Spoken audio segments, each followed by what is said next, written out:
2022년 유망 분야 지난번에 이제 1, 2, 3, 4, 5 쭉 해주셨어요. 예. 1번이 전기차였는데. 예. 예. 또 다른 분야가 있나요? 확실한 거에 투자하는 게 제일 좋아요. 네.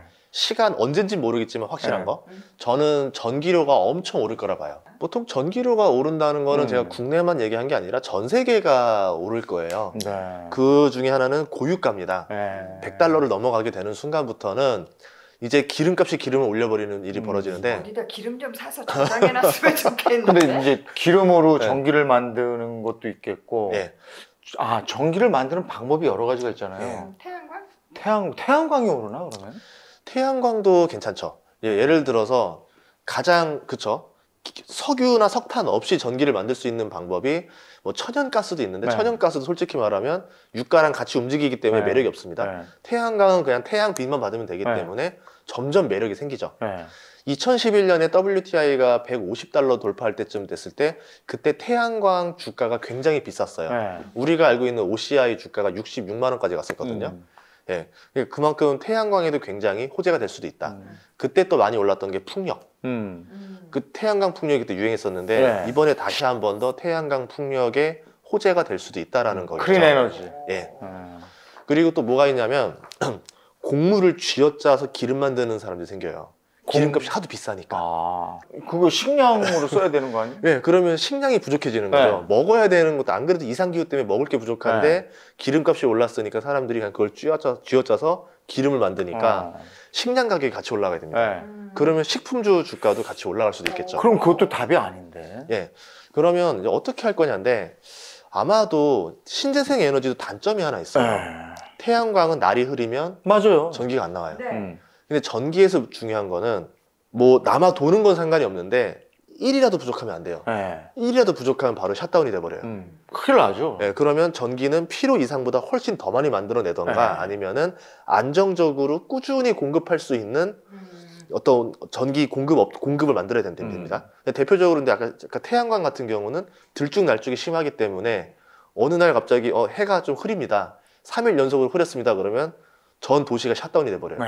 그럼 산업이 망할 수 있겠죠. 안 되고, 풍력 같은 경우도 안 그럴 줄 알았는데 바람이 안 불 수도 있어요. 바람이 안 불어서 실제로 이번에 그랬잖아요. 영국에서 그랬잖아요. 네, 네. 예, 그렇듯이 터빈이 안 돌아갑니다. 이렇게 되는 네. 거예요. 그러면 전기가 또 안 나오는 거예요. 네.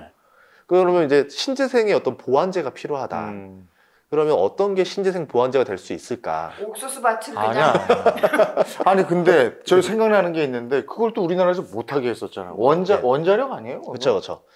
막았죠. 네, 네. 원자력이 아무래도 그때 일본 2011년에 그때 사태가 벌어지면서 위험하다라는 인식이 더 강해졌죠. 네. 그래가지고 이제 전 세계가 원전에 대해서 좀 부정적인 시각을 가졌고, 네. 그때 이후로 원전 관련 주식들은 이제 거의 하향세를 걷고 있었는데, 시간이 지나서 이제 미국에서 이런 이야기가 나옵니다. 소형 원자로는 소형. 예, 원전으로 제일 두려워하는 그 폭발, 네. 그리고 폐기물에 대한 우려를 많이 불식시켜 줄 수가 있다. 폭발 위험이 1000분의 1로 떨어지고, 그리고 폐기물 같은 경우도 지하 깊숙이 묻게 되면은 어쨌든 우리 환경에는 영향을 주지 않는다, 이렇게 주장을 하면서 소형 원자로가 지금 좀 분위기를 타고 있어요. 그래서 소형 원자로가 뭐 지금 당장 나온 것들은 없는데, 미국의 이제 오하이오주인가요? 거기에서 지금 건설되고 있는 게 2029년에 완공을 목표로 지금 벌써 준비를 하고 있습니다. 뉴스케일이라는 회사가 하고 있거든요, 미국에서. 그래서 그 뉴스케일이라는 회사가 이제 뭔가를 보여주기 시작하면 이제 그때부터 원전의 분위기도 많이 바뀔 수 있지 않을까. 실제로 원전이 어떻게 보면은 가장 적은 비용으로 적은 면적에서 꾸준히 전기를 공급할 수 있는, 어떻게 보면 지금 상황에서는 유일한 수단밖에 안 되거든요. 그동안 천연가스로 커버를 치려고 했는데 천연가스 가격이 확 올라가 버리고, 그렇기 때문에 이제 유럽에서도 지금 이거를 원전을 대안으로 삼을 거냐, 천연가스를 대안으로 삼을 거냐 치열하게 싸우고 있습니다. 근데 보면 유럽도 보면 그 EU의 파벌이 프랑스파가 있고 독일파가 있어요. 독일은 천연가스파, 탈원전파. 프랑스는 자국이 70% 에너지 이상을 원자력에서 다 공급받고 있어요. 그래서 프랑스는 친원전파. 근데 EU에서 이번에 관건인 게 1월 달에 텍소노미라고 있어요. 그게 뭐냐면 이 에너지들 중에서 지금 원전이랑 이제 그 천연가스를 친환경으로 분류를 할 거냐 안 할 거냐. 친환경으로 분류하면 원전 공사하는데 보조금이 나옵니다. 아. 그럼 이제 앞으로 원전 건설이 더 활발해지겠죠. 근데 이제 지금 이게 좀 서로 그 계파 갈등이 있어가지고 어디가 될지 모르겠어요. 그래서 지금 그 리스크가 하나 있다. 근데 만약에 거기서 원전이라던가 천연가스가 EU 텍소노미에 포함이 되면은 앞으로 굉장히 활발해질 것이다. 이렇게 볼 수 있겠죠. 그 원전의 기술력은 우리나라도 상당한 수준이라고 들었는데요.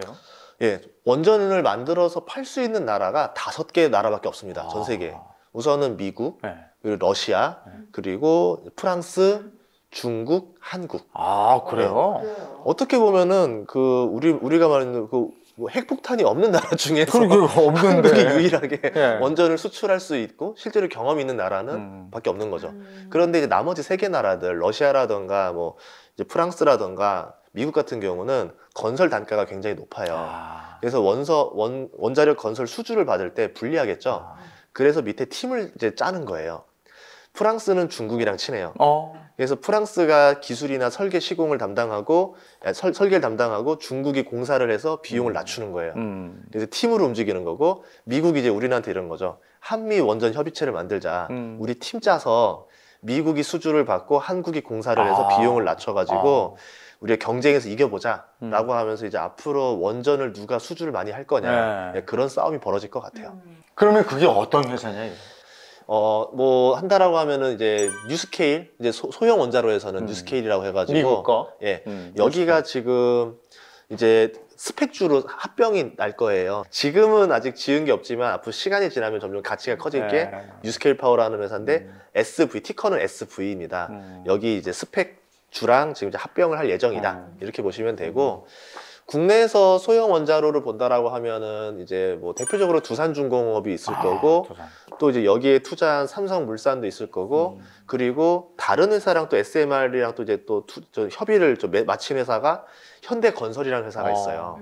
현대건설이 또 원자 예. 이쪽으로 가요? 이렇게 봤을 땐 흐름이 이런 거죠. 아마 중동에서 현대건설하면 중동인데 중동에서 이제 소형 원자로에 대한 수주가 많이 나오지 않을까. 지금 사우디 쪽에서 또 두바이에 이은 또 새로운 도시를 만들고 있거든요. 네옴시티라고. 여기 600조짜리 도시예요. 거기에는 전력을 소형 원자로로 공급받기로 했어요. 기름이 아니고. 예. 그러면 사우디랑 친한 또 이제 삼성물산이라던가 이제 뭐 현대건설이라던가 이런 곳들이 서로 수주를 넣으려고 하겠죠. 우리도 소형 원전 할 줄 안다.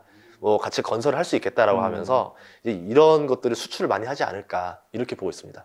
그러면 현대건설하고 삼성물산. 뭐 삼성물산 쪽도 삼성물산은 좀 제일 관련도가 떨어지고요.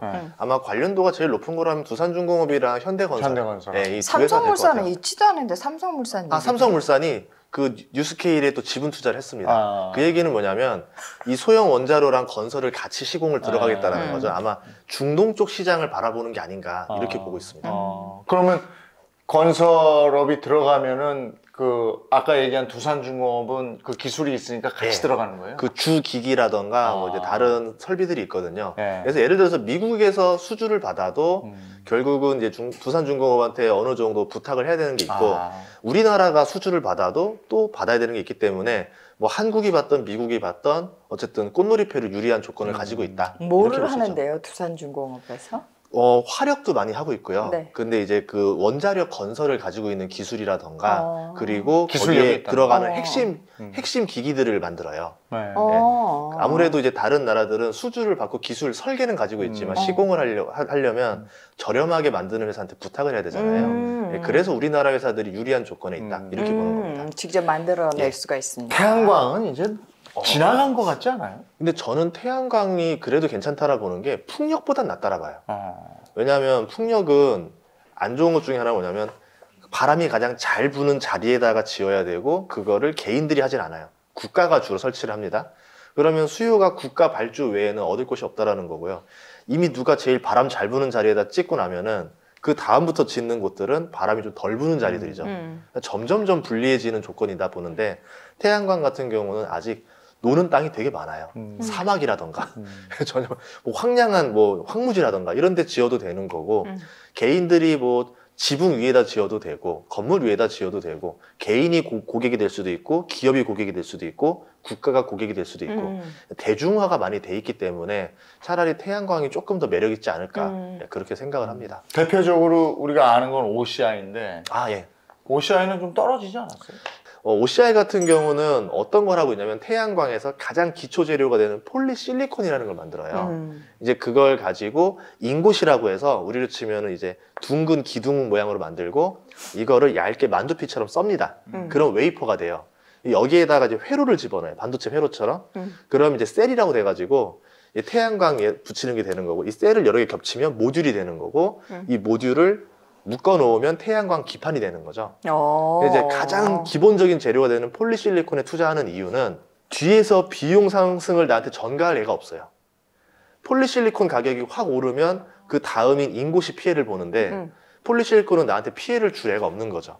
오로지 전기료만 싸면 돼요. 근데 이제 OCI 같은 경우는 수력 발전에서 전기를 얻습니다. 전 세계에서 전기가 가장 저렴한 데가 중국의 신장 지역이랑 말레이시아에 수력댐이 있는 곳인데 OCI는 말레이시아 수력댐 앞에 있기 때문에 뭐 중국의 신장처럼 인권 문제나 이런 거 없이 수출하는데 유리하게 갈 수가 있고 대부분의 폴리실리콘 회사들은 다 중국 업체들인데 뭐 중국 신장 지역에도 조금씩 걸쳐 있어요. 지금 다른 곳에도 많이 하고 있지만 그래서 뭐 중국 기업이 투자하는 방법도 있을 거고 OCI 투자하는 방법도 있을 겁니다. 근데 지금 말씀하신 이런 네. 아까 원자력 관련주나 뭐 태양광 관련주나 이런 것들이 요 선 반영된다고 그러잖아요. 주식들은. 그럼 지금 반영돼 있는 거 아니에요? 지금은 악재들이 많이 반영되어 있어요. 악재들이? 오히려 많이 알아. 지금 인기가 없어요. 아, 그래요? 그래서 저도 지금 조사를 해봤더니 네. 폴리실리콘 회사들이 어떤 악재가 있는가 네. 그겁니다. 내년에 엄청나게 증설을 해요. 네. 돈이 되니까 폴리실리콘 가격이 그때 작년 2020년 7월 달에 7달러였다가 지금 30달러까지 올랐거든요. 마진율이 너무 좋아진 거예요.